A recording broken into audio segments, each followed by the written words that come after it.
ஒரு நேரத்தில் உலகமே அழிவின் விளிம்பில் நின்றது.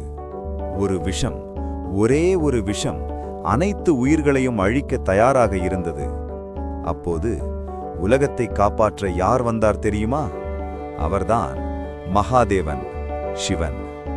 பழமையான காலங்களில் தேவர்களும் அசுரர்களும் அமரத்துவத்தை பெற ஆசைப்பட்டார்கள். அதற்காக அவர்கள் பார்க்கடலை கடைப்பது என்ற பெரிய முயற்சியை தொடங்கினார்கள். மந்தரமலை கொடாயாகவும் வாசுகி பாம்பு கயிறாகவும் பயன்படுத்தப்பட்டது. தேவர்களும் அசுரர்களும் இருபுறமும் பிடித்து முழு சக்தியுடன் கடைக்க ஆரம்பித்தார்கள். அந்த கடைப்பிலிருந்து பல அதிசயங்கள் வெளிவந்தன. காமதேனு, உச்சைஸ்ரவஸ், குதிரை, லக்ஷ்மி தேவி. ஆனால் அவர்கள் எதிர்பார்க்காத ஒன்று வந்தது. ஒரு கொடிய விஷம், ஹாலாஹல விஷம். அது வெளியே வந்தவுடனே அனைத்து உலகங்களும் நடுங்கின. அந்த விஷத்தின் சக்தி ஒரே நிமிடத்தில் உலகத்தை அழிக்கக்கூடியது. தேவர்கள் பயந்து போனார்கள். அசுரர்கள் ஓட ஆரம்பித்தார்கள். யாராலும் அதை சமாளிக்க முடியவில்லை. அப்போது எல்லோரும் ஒரே முடிவுக்கு வந்தார்கள். இதை காப்பாற்ற ஒரே ஒருவர்தான் இருக்கிறார். அவர் சிவன். அனைவரும் கைலாயத்துக்குச் சென்று சிவனை வேண்டினர். பிரபு, இந்த உலகத்தை காப்பாற்றுங்கள்.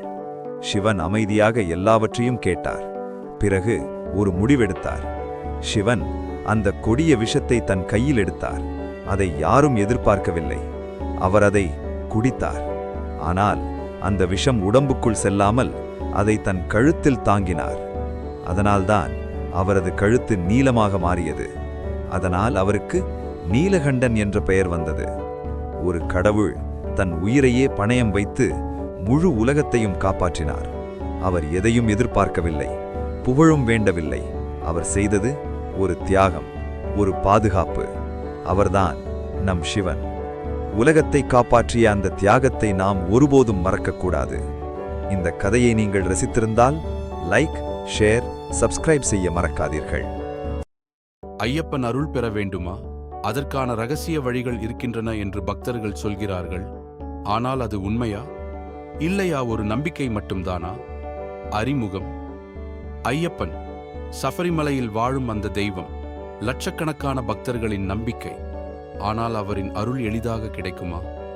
அல்லது சில குறிப்பிட்ட விதிகளை பின்பற்ற வேண்டுமா? வழி 1, மனசுத்தம். பக்தர்கள் முதலில் சொல்வது மனம் தூய்மையாக இருக்க வேண்டும். கோவிலுக்கு போவது மட்டும் போதாது, உள்ளத்தில் எந்த தீய எண்ணமும் இருக்கக்கூடாது. ஐயப்பன் வெளியில் இல்ல, உள்ளத்தில் தான் இருக்கிறார். வழி 2, விரதம். ஐயப்பன் அருள் பெற 41 நாள் விரதம் முக்கியம் என்று சொல்கிறார்கள். மாமிசம் தவிர்க்க வேண்டும், கோபம் விட வேண்டும், ஒழுக்கமாக வாழ வேண்டும். இந்த விரதம் உடலை மட்டுமல்ல, மனத்தையும் மாற்றும். சுவாமியே சரணம் ஐயப்பா. ஒரு மந்திரம், ஒரு வார்த்தை, சுவாமியே சரணம் ஐயப்பா.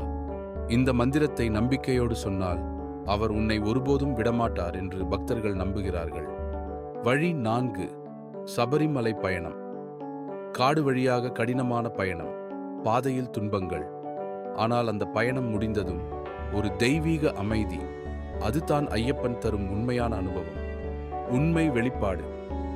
ஆனால் உண்மையில் இந்த எல்லா வழிகளும் ஒரு விஷயத்திற்காக தான், மனதை மாற்ற, அகந்தையை அழிக்க, நம்பிக்கையை உருவாக்க. அதனால்தான் ஐயப்பன் அருள் என்பது வெளியில் கிடைக்காதது, உள்ளத்தில் பிறக்கும் உணர்வு.